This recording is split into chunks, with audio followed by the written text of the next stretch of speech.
आपले केस दीर्घकाळ काळे राहावेत, केसांची वाढ वेगाने व्हावी, केस गळती होऊ नये यासाठी वाळवलेल्या आवळ्याचा वापर अशा प्रकारे केल्याने जबरदस्त फायदे होतात.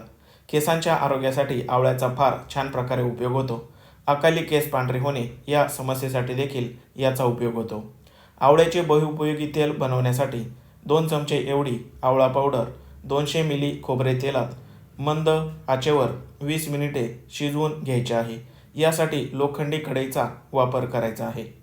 तेल थंड झाल्यानंतर वस्त्रगाळ करून ते एका काचेच्या बाटलीमध्ये भरून ठेवायचे आणि गरजेनुसार गरम पाण्यामध्ये ही बाटली थोडा वेळ धरून कोमट तेल वापरायचे आहे.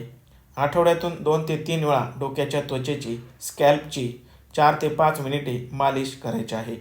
यानंतर रिठा शिकेकाईने किंवा हर्बल शॅम्पूने केस धुवायचे आहेत. केस गळती थांबवण्यासाठी अकाली पांढरे केस होऊ नये